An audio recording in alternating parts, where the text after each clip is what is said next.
ഇത്തവണ കേരളത്തിൽ 2004 കർണാടകത്തിൽ സംഭവിച്ചത് കേരളത്തിൽ 2026 സംഭവിക്കും. അതായത് BJP-യുടെ സഹായം കൂടാതെ ആർക്കും ഭരിക്കാൻ സാധിക്കില്ല എന്നുള്ളതാണോ പറഞ്ഞു വരുന്നത്? അങ്ങനെയല്ല.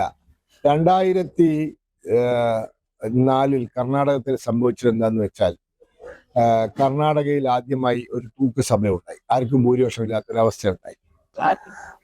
അതിന്റെ സൂചന കർണാടകത്തിൽ കണ്ടത് 1991 91 BJP 21% വോട്ടും 4 സീറ്റും നേടി.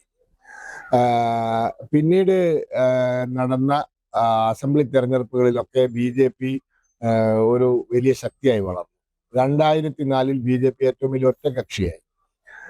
ഇത്തവണ കേരളത്തിൽ 2004 സംഭവിച്ചത് സംഭവിക്കും.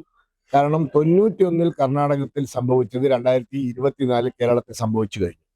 കർണാടകത്തെ പോലെയല്ല കേരളം കുറച്ചുകൂടി സ്പീഡിലാണ് മാറ്റം ഉണ്ടാവുക.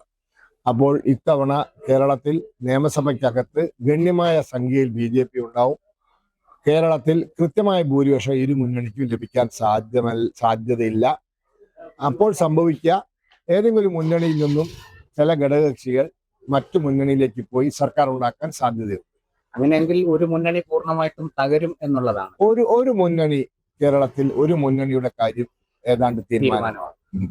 അത് മിക്കവാറും അത് ഞാൻ മനസ്സിലാക്കുന്ന UDF ആയിരിക്കും. കൂടുതൽ വാർത്തകളും വിശേഷങ്ങളും നേരിട്ട് ലഭിക്കാൻ ജനങ്ങളിൽ നിന്ന് ജനങ്ങളിലേക്ക് ജനഭൂമി ന്യൂസ് സബ്സ്ക്രൈബ് ചെയ്യൂ. ബെൽ ബട്ടൺ അമർത്താനും മറക്കരുത്.